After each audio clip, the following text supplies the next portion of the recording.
Hello my dear students, చదువుకి ఎంత ఏకాగ్రత కావాలి? ఇదేనండి. కష్టపడి చదవద్దు, ఇష్టపడి చదవండి. డాక్టర్ బివి పట్టాభిరామ్ గారు చెప్పిన కొన్ని మంచి మాటలు మీ దాకా తీసుకొచ్చే ప్రయత్నం అన్నమాట. నేను చదవాలని అనుకుంటున్నాను, పుస్తకాలు ముందు పెట్టుకుని విశ్వ ప్రయత్నాలు చేస్తున్నా చదవలేకపోతున్నాను. నేను మా కుటుంబంలో చాలా గొప్ప వ్యక్తి కావాలని, మా వాళ్ళందరూ నన్ను చూసి గర్వించేంత స్థాయికి ఎదగాలని అనుకుంటున్నాను.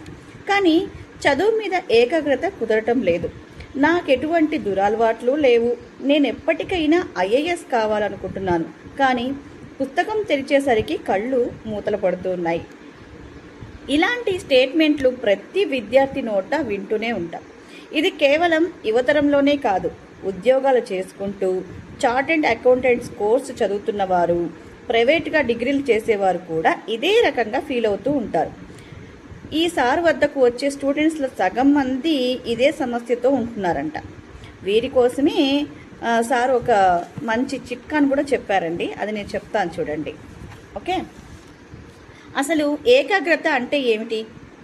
మనసును లగ్నం చేయటమే కదా. సో మన పెరట్లో ఒక అరటి చెట్టు ఉంది.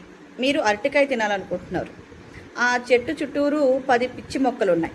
మీ దగ్గర ఒక బకెట్లో నీళ్ళు మాత్రమే ఉన్నాయి. రోజు మీరు ఆ బకెట్ నీళ్ళు మాత్రమే పోయగలరు. మరి మీరు ఏ చెట్లకు నీరు పోస్తారు? పిచ్చి చెట్లకు కొన్ని పోసుకుంటూ వెళ్ళి అరటి చెట్టు దాకా వెళ్తే నీళ్ళు ఉండవుగా. మరి ఏ చెట్టుకు మనం నీళ్ళు పోయాలి? అరటి చెట్టుకు మాత్రమే నీళ్ళు పోయాలి. అప్పుడే మనము చెట్టు పెద్దదవుతుంది, ఆకులు వాడుకోగలుగుతాం, మంచి పండ్లను కూడా తినగలుగుతాం. మీరు భవిష్యత్తులో పైకి రావాలనుకుంటే చేయాల్సింది ఇదే. మీ కాన్సన్ట్రేషన్ని ఒక చోట మాత్రమే పెట్టగలగాలి. ఇదేనమాట సార్ చెప్పిన సూక్తి. ఇది మీరు ఫాలో అవ్వండి. Okay, all the best.